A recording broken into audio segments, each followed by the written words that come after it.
ఓం నమో శ్రీ లక్ష్మీ వెంకటేశ్వరాయ. శ్రీ మహాగణాధిపతయే నమః. ఉగ్రం వీరం మహావిష్ణుం జ్వలంతం సర్వతోముఖం నృసింహం భీషణం భద్రం మృత్యుర్నమామ్యహం. ప్రేక్షకుల నమస్కారాలు తెలియజేస్తూ మనం ఈ వారం రాశి ఫలాలు తెలుసుకుందాం.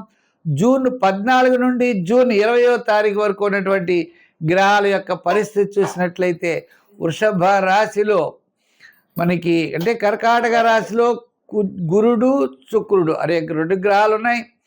అలాగనే కుజుడు మేషరాశిలో ఉన్నాడు. చంద్రుడు వృషభ మిథున కర్కాటక రాశుల్లో చంద్ర సంచారం ఉంటుంది.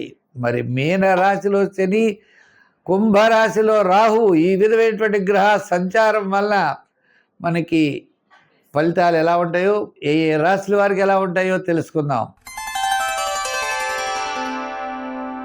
కర్కాటక రాశి. ఈ కర్కాటక రాశి వారికి అనుకూలమైన కాలం. అంచేత చంద్రుడి యొక్క బలం, రవి యొక్క బలం అనుకూలంగా ఉంది.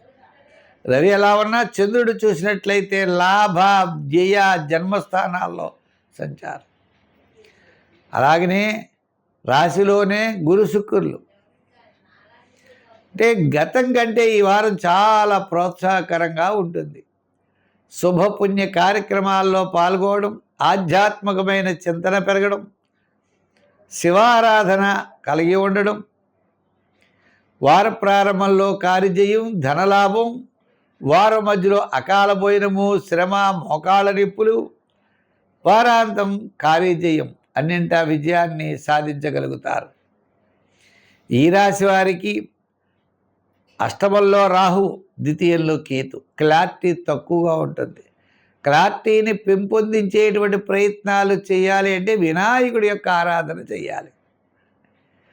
మరి నవమంలో శని, దశమంలో రవి, దశమం నుండి ఇప్పుడు ఏకాదశంలోకి వస్తారు రవి. ఏదైనప్పటికీ మీ క్యాలిక్యులేషన్స్ చాలా కరెక్ట్గా ఉంటాయి. ఒక ప్రణాళిక వేసుకుంటారు, ఇలా చేయాలి ఇలా చేయాలని ప్లానింగ్ విధానం ఉంటుంది. ప్లానింగ్ ఖచ్చితంగా సక్సెస్ అవుతుంది. అనుకోని విధంగా బంధుమిత్రుల యొక్క సహాయ సహకారాలతో పాటు నూతనమైనటువంటి ప్రయత్నాలు అన్నీ కూడా విజయవంతంగా మీరు ధైర్యంగా పూర్తి చేయగలుగుతారు. స్వల్పమైన ఆటంకాలున్నా, స్వల్పమైన చికాకులున్నా ప్రతి పని కూడా చాలా శ్రద్ధగా చేసేటువంటి అవకాశాలు ఉన్నాయి. చిన్న చిన్న సమస్యలు ఉన్నా తగ్గుతాయి. ఆర్థిక ఒడిదొడుకులు తగ్గుతాయి. ఉద్యోగంలో, వృత్తుల్లో, వ్యాపారంలో గతం కంటే డెవలప్మెంట్స్ బాగున్నాయి. జనరల్, కిరాణా, గృహోపకరణాలు, వస్త్ర, అపర, ధాన్య, ఎలక్ట్రానిక్స్, ఐటీ రంగం, షేర్స్ వారికి ఆర్థిక పరమైన సర్దుబాట్లు ఈ వారం జరుగుతాయి. సంఖ్యల్లో ఎక్కువగా 1 వాడండి, 2 వాడండి. రంగుల్లో వైట్ కలర్ వాడండి. ఆరాధన చేసేటప్పుడు శివారాధన బాగా చేయండి. అమ్మవారి యొక్క ఆరాధన చేయండి. తప్పకుండా విజయం సాధించగలుగుతారు.